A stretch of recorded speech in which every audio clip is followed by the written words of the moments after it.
This morning we got in 90 Cornish cross chicks.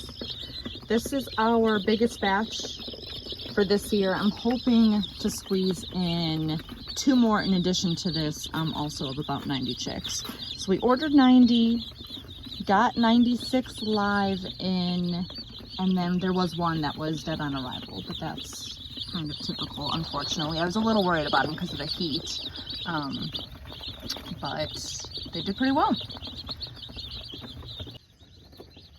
Our brooder is a 12-foot long by 3.5-foot wide about version of chicken Fort Knox. We had 2 seasons ago, we had a rat that actually got into our brooder and killed 3 2-week-old chicks.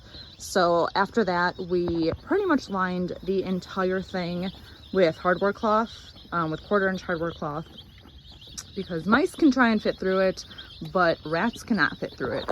We even ended up, if you can see it, lining the bottom of everything. A rat would have to work really, really dang hard to get in here.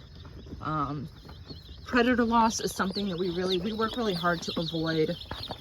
We don't have too much predator loss. That rat incident was actually the single-handed most destructive incident of predator loss for us. The only other thing we've had was we did lose a laying hen to a very, very large red-tailed hawk one day. But since, and that's been in 3 years. So since that, between that and the rats, we haven't had any predator loss, cross our fingers. We lock everyone up at night, and we raise our Cornish cross. As y'all may have seen in the first video, they are enclosed in chicken tractors for the duration of their life. We live in a heavily wooded area, and we have all the predators ranging from stray dogs, cats, skunks, raccoons, gray foxes. We actually have a family of gray foxes on our property and the surrounding properties that are very active right now. We also have red foxes, we have resident barred owls, resident red-shouldered hawks, and transient, it seems, red-tailed hawks. And I've heard a couple of times each year I'll hear great horned owls early in the morning or late at night. So we lock everyone up. My philosophy is that if an animal arrives on the farm, my #1 goal is to get it to processing, because otherwise it's money lost. So we work really hard. Even though it is a little bit of an increase in labor, I find it's worth it, because when they do get to production level, and it helps your soul a little bit when you have loss. It just hurts. And to help myself sleep better at night and to save myself some heartache, we lock everyone up and try and eliminate predator loss. If you've ever raised Cornish cross before, you do probably and have experienced that the larger they get, especially in like the heat, sometimes you can experience some loss. You'll go out in the evening, everyone will be fine, and then you go out in the morning and then some will have dropped dead. And that is just because they do grow so fast that their organs and their body just can't keep up with it, and they will unfortunately just drop dead.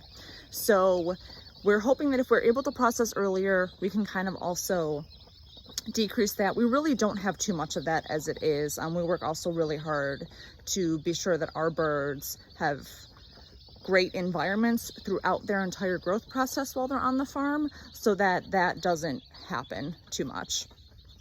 So our other major reason for wanting to produce smaller birds is that we offer items like a 4-pack of thighs and even 2 packs of breasts. And those are 2 of our more expensive items that we sell. So if you have a 4-pack of thighs that is about 2 pounds, you end up with like a $25 pack of thighs. And sometimes it's out of people's price ranges.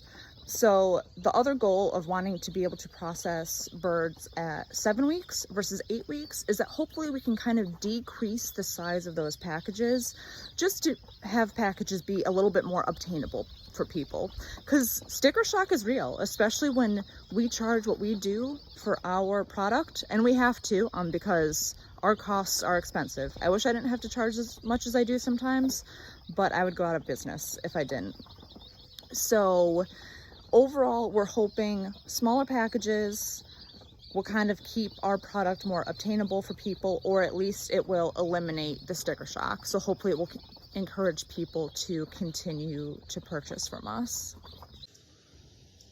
In case y'all were wondering what I was glancing at when I was looking off camera, I was just keeping an eye out on everyone else. Nothing's really happening. When you're out here, you kind of just can't help but take a glance at everyone. So that was pretty much just the insight into our broiler operation. I know it kind of covered a lot of bases. Sorry about that. But if y'all have any questions about anything, just please feel free to comment and let me know. Thanks so much for watching.